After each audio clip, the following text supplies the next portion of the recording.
There's a house in my brain, and it is on fire. A mental fire ignited by psychological arson. Room after room it spread. I tried so hard to close the doors shut. Every time I ran into another one. You see, before I was burned out, I was burnt down. Like the crumbling walls of a house barely standing after arson, I too was a shell after, holding debris where once I flaunted art and ornaments carefully selected over the years in all of my rooms. But the self inside of me could not settle in the shaky vacant box awaiting what seemed to be an inevitable fall. In trying to extinguish the fire, I had extinguished my own flame too. But the ashes still hold glowing embers. Burnout. It's a phenomenon described to result in exhaustion, detachment from others, and a reduced sense of personal accomplishment. Burnout is too often seen as an outcome. Most of us just see the bare bones of a house ready to crumble post-arson. But the burnt-out individual also saw the fire in action, a fire that progressively spread from room to room as they tried to escape. Burnout is not just an outcome. It's a process, and an ongoing process, marked by multiple psychological arsons set within dysfunctional relationships and oppressive systems. It is not just a problem of an individual. We may see the charred walls, but rarely do we investigate who set the fire in the first place. How did it spread? What happened? In that case, we seem to care less than the insurance companies, and we are a community. But what most of us really want is for someone to reach out and really just try to understand how it feels and how it felt to see the fire in action. What are these psychological arsons that over time, gradually but surely can lead us towards burnout? Are they coming from your boss, your professor, your parent, your spouse? Burnout can happen anywhere where there's chronic stress, so who's the culprit? Who can we tell the insurance company about? Or are we suspicious instead? Was the fire self-set by the person? Did they themselves hold a match? Why could they not stop it? Do we tend to blame the individual themselves for the fire and their flame that got extinguished in the process? As they move from room to room, we cannot afford such ruminations. We could point at a few different arsonists every time, but at the end of the day, the fire itself is a mentality shared by many, especially those profiting from it. A shared mentality that excuses inhumane treatment by those in power, that results in us having to constantly be on guard, trying to escape a mentality that exploits for labor, excludes those perceived as non-conforming or threatening the status quo, and eventually erases or really tries hard to erase identities and unique viewpoints. This fire spreads from one area of our life to the next. Exploits for profit through overworking, forcing labor and abuse, one that affects us across species, not just humans, causing collective numbing and exhaustion. This fire excludes based on differences. The ones in power interpret as deviance, leading us to be isolated and detached from another during a time where we need to be together the most. This fire erases our confidence and our abilities, our faith in who we are, erodes our sense of self, and with it makes extinct places within and outside of us that offer us a chance to thrive and a chance at peace. Whether we individually agree with this mentality or not is not the focus. The mentality is widespread enough to have seeped into the walls of our culture, setting arsons all around us. Fire can spread far when not enough of us have buckets to spare. So how does this fire feel when you're in it? When it is spreading from room to room as we try to preserve ourselves, often with no or little support or understanding.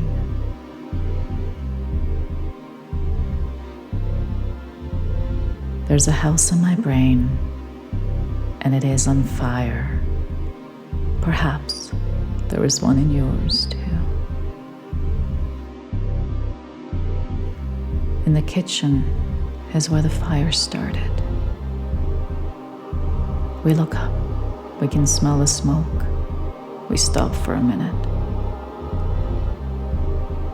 But we're told by others, it's just something burning in the oven. Don't worry. We're pointed back to what we're doing. We turn our attention back and continue, but the smoke grows stronger. Our natural instinct is to see what is happening. We try to fight it, but eventually we can't anymore. We turn around just to see the room in a smoky, hazy blanket. We start to cough, looking around us, but others seem immobile, except for their eyes that follow us. Puzzled by the lack of action of those around us, we spot the fire extinguisher. But before we're able to move one single step, they try to quickly pile dishes onto our hands. Continue, we are told, this time more sternly. We feel the heat, and at this point, we start choking. Our hands shake, and we struggle to uphold what's been put on us. We cannot help but drop the dishes and all that's on our plate. So much on our plate. And at this point, the smoke dances with little flames all around us. But we try our best to navigate through the room to the fire extinguisher, fighting off not just smoke and flames, but judging eyes pinned on us. Shards of glass around us, we plan out each step. We tread carefully, wincing from the cumulative pain of little cuts with every single move. Those around us seem oblivious, no hand reaching out, but rather there are hands that point, while holding with the other drinks that they enjoy in cups we poured into all of this time. We hear whispers through the smoke. How could they drop everything? We point the extinguisher and target, but by now the flames have started to overtake the kitchen. We feel the energy leaving our body, and eventually we run dry, just as the extinguisher. All that propels us forward now is panic, impulse, and we hastily run to grab buckets to fill while others just stand there. They stand in our way. The heavy load of doing all the labor while being ignored, while being mocked, while being blocked. The feeling of being exploited, it's something we're expected to swallow like the smoke. And as we exhaust our methods of putting out the fire, we grow exhausted ourselves. We know we have to leave here to find help. And this is when we run the other way.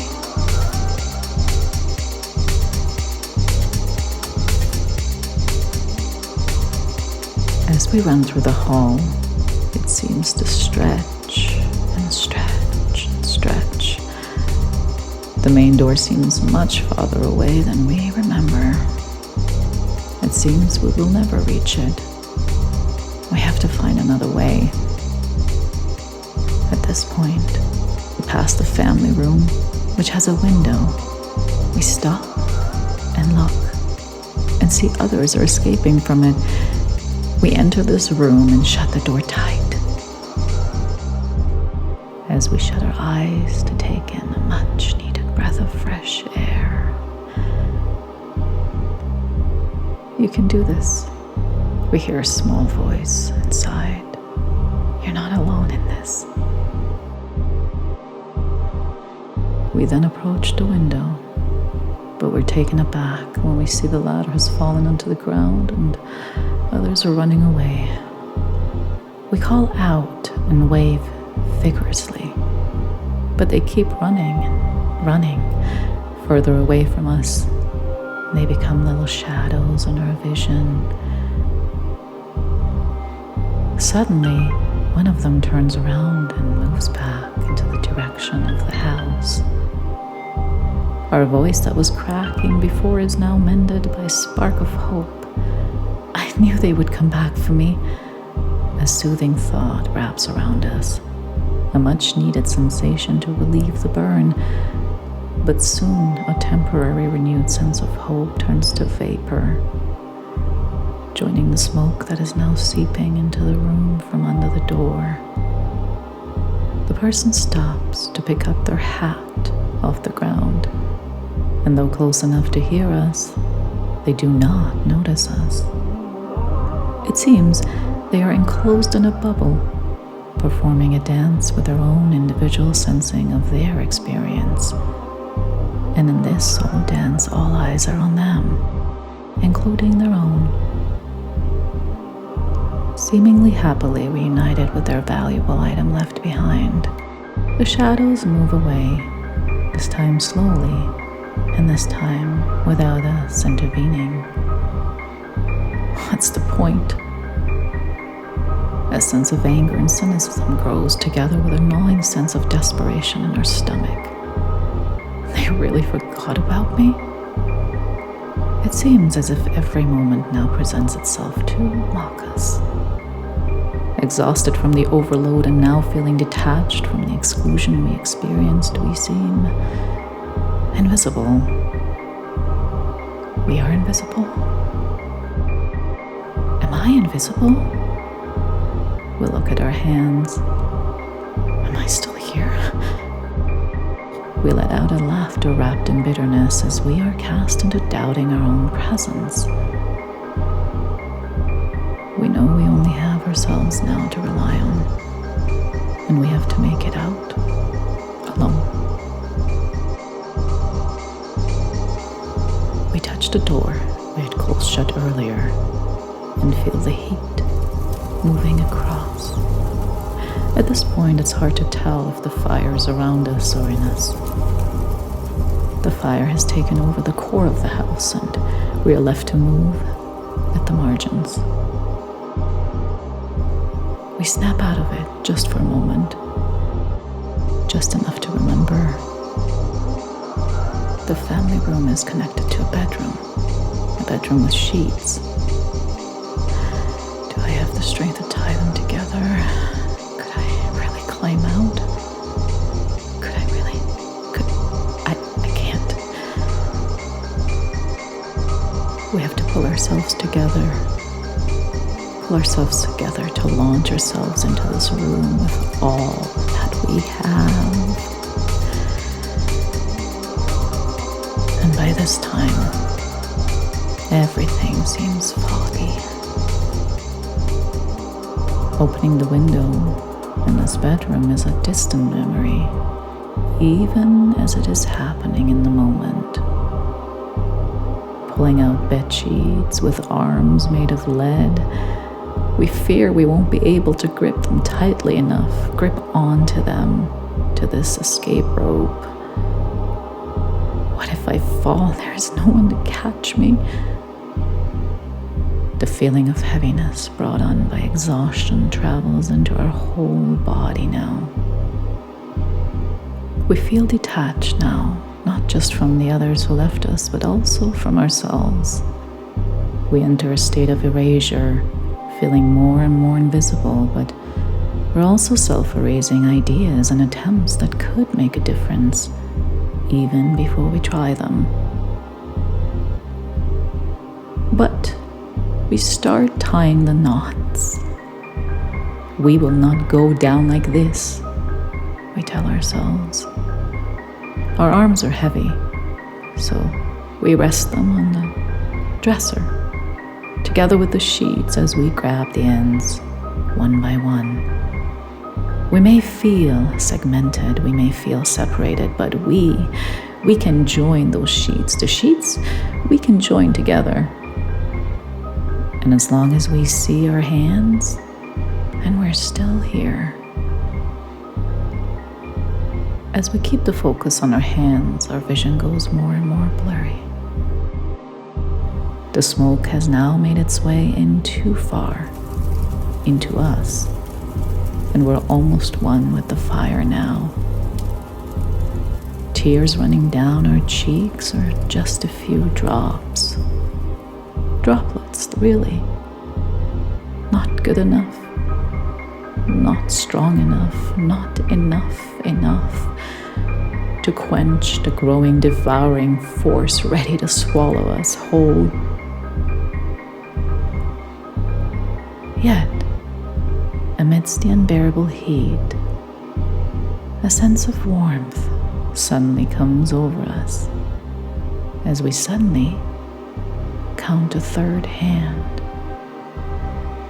How can that be? A voice calls out to us. It's muffled. Is it our own? We turn our head to the sun rays caressing the window we had opened earlier. And on the other side, a passerby who did not pass by, with the voice of a stranger yet so familiar, attached to feet firmly secured on the ladder that now is propped up, and a hand reaching out to us. Would you like help climbing out?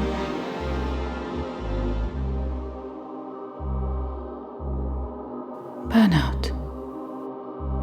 So much more than the charred walls of a structure that's barely standing. But it's what most of us see. Some people run the other way. Most pass by and they never look. And others, they throw a short glance at the ruin that's before them. But how many of us lend a hand to help someone climb out? How many of us ask what it felt like to run from the fire, often all alone and trapped? And how many of us fuel it instead? So next time, when you see charred walls, bring a ladder and look inside. The walls had to fall and the debris discarded. The land lies stripped before me. The fire is no longer, but my flame, well, the ashes still hold glowing embers. The house was never mine, but the land is. And this time, I will build myself a home.